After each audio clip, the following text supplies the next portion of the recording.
কারাগারে মারা গেলেন আওয়ামী লীগের ৪ নেতা। সাবেক ছাত্রদল নেতা খুন, ঘিওরে হরতাল ভাঙচুর, বিক্ষোভ সমাবেশ।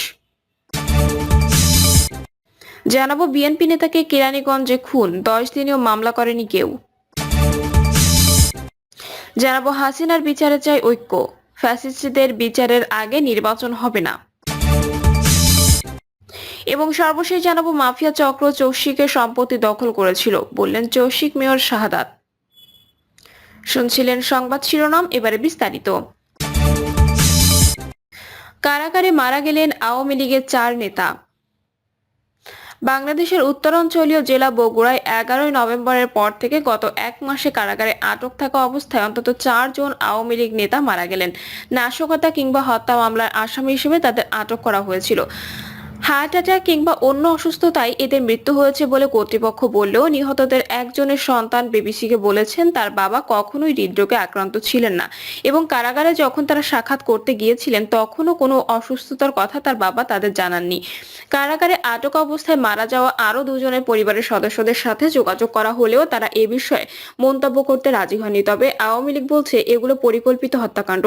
যদিও কারা কর্তৃপক্ষ বলছেন আওয়ামী লীগের এসব নেতারা আগে থেকে বিভিন্ন রোগে ভুগছিলেন এবং হৃদরোগে আক্রান্ত হয়ে চিকিৎসাধীন অবস্থায় তাদের স্বাভাবিক মৃত্যু হয়েছে। তবে মানবাধিকার সংস্থা আইন ও সালিশ কেন্দ্রের চেয়ারম্যান জেডাই খান পানা বলেছেন কারাগারেই হোক আর পুলিশ হেফাজতে হোক এ ধরনের মৃত্যু দায় রাষ্ট্রকেই নিতে হবে।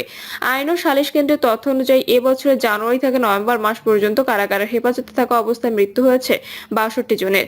এদের মধ্যে বিচারাধীন বন্দী ছিলেন ৩৯ জন আর সাজাপ্রাপ্ত বন্দী ছিলেন ২৩ জন। সাবেক ছাত্রদল নেতা খুন, ঘিওরে হরতাল ভাঙচুর, বিক্ষোভ সমাবেশ।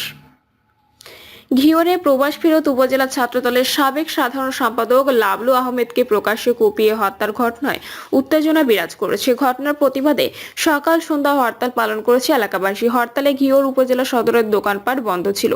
এদিকে অপরাধীদের শাস্তির দাবিতে দফায় দফায় বিক্ষোভ সমাবেশ হয়েছে, ভাঙচুর ও আগুন দেওয়া হয়েছে বেশ কয়েকজনের বাড়িঘরে। জানা গেছে উপজেলা ছাত্রদলের সাবেক সাধারণ সম্পাদক লাশ ময়নাতদন্ত শেষে মানিকগঞ্জ থেকে ঘিওরে আনার পরপর উপজেলা মোড়ে বিক্ষোভকারীরা কয়েকটি বাড়ি ও ব্যবসা প্রতিষ্ঠানে ভাঙচুর এবং অগ্নিসংযোগ করে। বিএনপি নেতাকে কেরানীগঞ্জে খুন, ১০ দিনেও মামলা করেনি কেউ। কামরাঙ্গীরচর থানাধীন আশরাফাবাদ ইউনিট বিএনপির সাংগঠনিক সম্পাদক রনি খানকে কেরানীগঞ্জে ডেকে এনে খুন করা হয় ৩০ নভেম্বর। ওই রাত ৮টার দিকে জিয়ানগর এলাকায় সড়কের পাশে তার লাশ পাওয়া যায়। এক অটো চালক তার রিকশায় লাশ তুলে হাসপাতালে নিয়ে আসেন, পরে পরিচয় শনাক্ত করা হয়। ঘটনার ১০ দিন পেরিয়ে গেলেও রাতে এ রিপোর্ট লেখা পর্যন্ত কেউ মামলা করেনি। বিষয়টি নিয়ে এলাকায় নানা গুঞ্জন চলছে। কেউ বলছেন খুনিদের ভয়ে পরিবার মামলা করছে না, কেউ আবার বলছেন খুনিদের পক্ষ থেকে পরিবারকে মোটা অঙ্কের টাকা প্রলোভন দেখানো হচ্ছে মামলা না করতে। এ বিষয়ে জানতে চাইলে কেরানীগঞ্জ সার্কেল অতিরিক্ত পুলিশ সুপার জাহাঙ্গীর আলম বলেন, নিহতের স্ত্রী, ভাই বোন সহ অসংখ্য আত্মীয় স্বজন বিদ্যমান রয়েছেন, তারপরও কেউ এসে থানায় মামলা দিতে চাচ্ছেন না। আমরা অপেক্ষা করছি, যেহেতু ফৌজদারি অপরাধ সংঘটিত হয়েছে তারা কেউ না এলে পুলিশ বাদী হয়ে মামলা করবে। তিনি আরো বলেন, মামলা না হলেও আইনি কার্যক্রম চলমান রয়েছে। জানা যায় ৩০ নভেম্বর দুপুরে খোলামোড়া জিয়ানগর এলাকায় আধিপত্য বিস্তারকে কেন্দ্র করে মাদক সম্রাট পিচ্চি মনির ও স্থানীয় নূর হোসেন গ্রুপের মধ্যে দফায় দফায় সংঘর্ষের ঘটনা ঘটে। এতে বেশ কয়েকজন আহত হয়। আহতদের উপজেলা স্বাস্থ্য কমপ্লেক্সে নিয়ে গেলে পিচ্চি মনিরের ভাই গুলজার ও সহযোগী দিদারের নেতৃত্বে হাসপাতাল কম্পাউন্ডারে ককটেল বিস্ফোরণ ঘটানো হয়। এ সময় রোগীদের মধ্যে আতঙ্ক দেখা দেয়। এই ঘটনার পর রাত ৮টার দিকে রনিকে উপর্যুপরি কুপিয়ে হত্যা করা হয়। লাশ জিয়ানগর এলাকায় পড়ে থাকতে দেখে এক অটোরিকশা চালক লাশটি হাসপাতালে নিয়ে আসেন। পরে জানা যায় লাশটি কামরাঙ্গীরচরের বিএনপি নেতা রনির। স্থানীয়রা জানান, কেরানীগঞ্জের জিয়ানগর খোলামোড়া এলাকাটি মাদকের হটস্পট। মাদকের নিয়ন্ত্রণ নিয়ে প্রায়ই এখানে সংঘর্ষ, খুনের মতো ঘটনা ঘটছে, যার সিংহভাগই হচ্ছে পিচ্চি মনিরের ছত্রছায়ায়। তার বিরুদ্ধে ৫টি হত্যা সহ ৩০টির মতো মামলা রয়েছে। হাসিনার বিচারে চাই ঐক্য, ফ্যাসিস্টদের বিচারের আগে নির্বাচন হবে না। আওয়ামী লীগের মেয়াদে গুম, খুন, পিলখানা হত্যাকাণ্ড, শাপলা চত্বর সহ জুলাই আগস্টের গণহত্যায় মানবাধিকারের চরম লঙ্ঘন হয়েছে। এসব গুম ও গণহত্যায় শেখ হাসিনার বিচারের বিষয়ে জাতিকে ঐক্যবদ্ধ থাকতে হবে। বিচারের জন্য ঐক্যের বিকল্প নেই। শেখ হাসিনা বিচারের আগে কোনোভাবে নির্বাচনে যাওয়া যাবে না। এ সময় কেউ শেখ হাসিনাকে পুনর্বাসন করার চেষ্টা করলে জাতি তাদেরও বেঈমান হিসেবে স্বীকৃতি দেবে। আন্তর্জাতিক মানবাধিকার দিবস উপলক্ষে ঢাকার সোহরাওয়ার্দী উদ্যানে এক গণজামায়াত থেকে এমন দাবি জানানো হয়। গুমের শিকার স্বজনদের নিয়ে কাজ করা সংগঠন মায়ের ডাক, জুলাই গণহত্যা, জোরপূর্বক গুম, ক্রসফায়ার, পুলিশি নির্যাতনে মৃত্যু, পিলখানা হত্যাকাণ্ড, মোদি বিরোধী আন্দোলন, ডিজিটাল সিকিউরিটি অ্যাক্ট সহ আওয়ামী ফ্যাসিবাদী জুলুমের শিকার ভুক্তভোগীদের নিয়ে এ আয়োজন করে। আওয়ামী লীগের 16 বছরের শাসনামলে গুমের শিকার পরিবারের সদস্যদের বুকফাটা কান্না আর আর্তনাদে এদিন ভারী হয়ে ওঠে সোহরাওয়ার্দী উদ্যান। মঞ্চে গুমের শিকার পরিবারের শিশু সন্তান দিদি কান্নাজড়িত কণ্ঠে বলেন, 2013 সালের 2রা ডিসেম্বর আমার বাবা গুমের শিকার হন। আমাদের কি দোষ ছিল যে বাবাকে দেখতে পাইনি? অভ্যুত্থানে নিহত শিশু আনাসের বাবা তার ছেলের লেখা চিঠি পড়ে শোনান। নিখোঁজের স্বজনদের পাশাপাশি মঞ্চে এসে স্মৃতিচারণ করেন 24-এর গণ অভ্যুত্থান নিহতদের স্বজন ও আহত যোদ্ধারা। অনুষ্ঠান শুরুর পর মুহূর্তে সোহরাওয়ার্দী উদ্যানে নীরবতা নেমে আসে। স্বজন হারানোর ব্যথায় অনেককেই কাঁদতে দেখা যায়। এক মা তার সন্তান না হয় সন্তানের হাড়গোড় দেওয়ার দাবি জানান। আপনজন হারানোর মানুষগুলোর কেউ কেউ মাইকে এসে ঠিকমতো কথা বলতে পারেনি। তাদের ভাষাগুলো কান্না হয়ে ঝরেছে।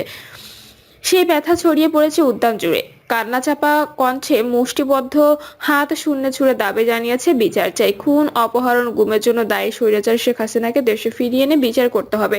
তথ্য ও সম্প্রচার মন্ত্রণালয়ের উপদেষ্টা মোহাম্মদ নাহিদ ইসলাম বলেন, আমাদের দলমত আদর্শ ভিন্ন হতে পারে, কিন্তু নিপীড়ন মানুষকে এক থাকতে হবে। এই এক থাকার জন্য একটি জাতীয় মঞ্চ গঠন করা প্রয়োজন। শেখ হাসিনা, আওয়ামী লীগ ও তাদের মুজিববাদী রাজনীতি একটি ফ্যাসিস্ট রাজনীতি। সেই রাজনীতির ওপর ভিত্তি করে তারা মানবাধিকার হরণ করেছিল। পুরো বিশ্বকে এটি বলতে হবে তারা মানবতা বিরোধী দল এবং তাদের সর্বোচ্চ শাস্তি হতে হবে। তিনি বলেন, শুধু জুলাই আন্দোলনে নয়, ক্ষমতায় শুরু থেকেই তারা গণহত্যা, মানবাধিকার হরণের সঙ্গে জড়িত ছিল। শেখ হাসিনার হাতে রক্তের দাগ সবসময় ছিল, যা আগে ছিল তার বাবার হাতে। আমরা পিলখানা ও শাপলা চত্বরে নির্মম হত্যাকাণ্ড দেখেছি। সর্বশেষ জুলাই আন্দোলনে হত্যাকাণ্ড দেখেছি। শেখ মুজিব যখন ক্ষমতায় ছিলেন সেই একইভাবে বাকশাল কায়েম করে গণতন্ত্রকে হরণ করে হত্যা করেছি। তারা দুবার ক্ষমতার সুযোগ পেয়েই গণহত্যা চালিয়েছে। ফলে তাদের রাজনীতি করার বিষয় নিয়ে প্রশ্ন তোলার সুযোগ নেই। আওয়ামী লীগের বিদায় হয়ে গেছে। এখন যারা আওয়ামী লীগকে পুনর্বাসন করতে চান, গণতন্ত্র তাদেরও বাংলাদেশের শত্রু হিসেবে চিহ্নিত করবে। আমাদের নিপীড়িতদের এখন একটাই ঐক্যের জায়গা, সেটি বিচার। ফ্যাসিস্টরা গণহত্যা করেছে, তার বিচারের জন্য আমরা কাজ করব। আজ রক্তে যে প্রতিশ্রুতি, সেই বিচার আমরা অবশ্যই করব। এর জন্য জাতীয় ঐক্য, জাতীয় সংহতি সবসময় রক্ষা করতে হবে। সব নিপীড়ন, হত্যা, গুম, খুনের বিচার এই সরকারের সময় করব। মামলা বাণিজ্য বন্ধে সিনিয়র নেতাদের কঠোর হওয়ার আহ্বান জানান তিনি। ভারতকে উদ্দেশ্য করে নাহিদ বলেন, বাংলাদেশ আওয়ামী লীগ বা শেখ হাসিনা দেশ নয়। বাংলাদেশ তার আত্মমর্যাদা নিয়ে দাঁড়িয়েছে, রক্তের উপর দিয়েই দাঁড়িয়েছে। ফলে এখন থেকে সমতার ভিত্তিতেই বাংলাদেশের সঙ্গে কথা বলতে হবে এবং সম্পর্ক স্থাপন করতে হবে।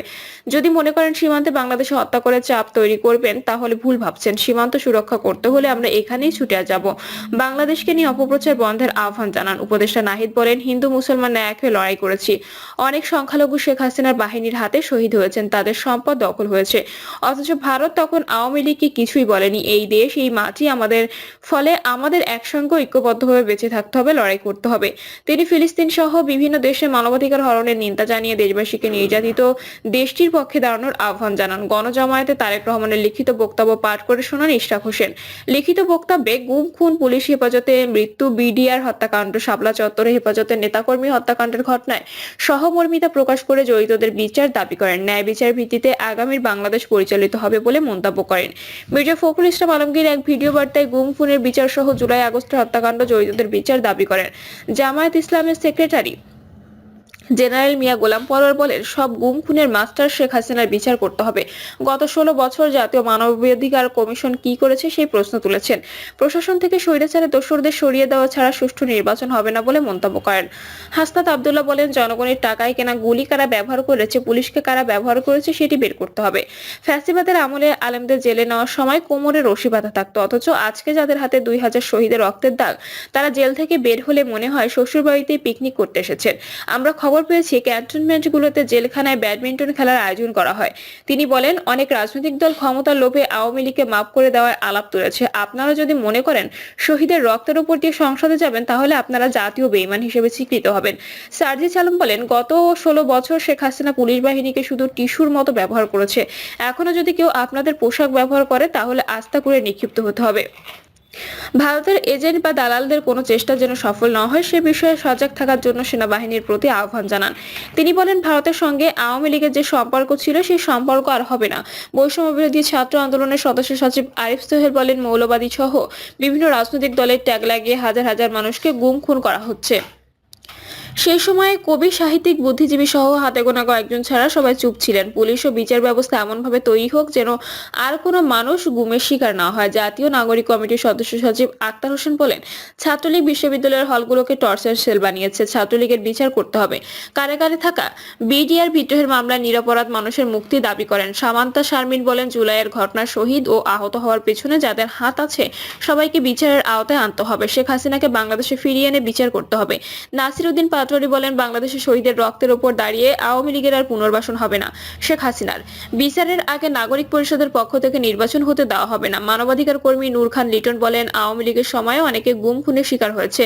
গুমের শিকাররা ফিরে এসেও কোনো কথা বলেনি।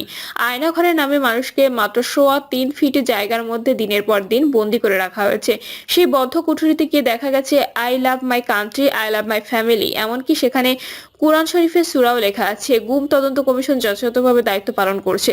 ডক্টর আব্দুল মঈন খান বলেন, সংস্কার একটি চলমান প্রক্রিয়া যা সবাইকে বুঝতে হবে। আজকে যদি সংস্কার করা হয় সেটি কাল আবারও পুনরায় সংস্কার করতে হতে পারে। প্রিয় দর্শক, এই ছিল এখনকার সর্বশেষ সংবাদ। আপডেট সব সংবাদ পেতে চ্যানেলটি সাবস্ক্রাইব করে বেল আইকনটি ক্লিক করে রাখুন।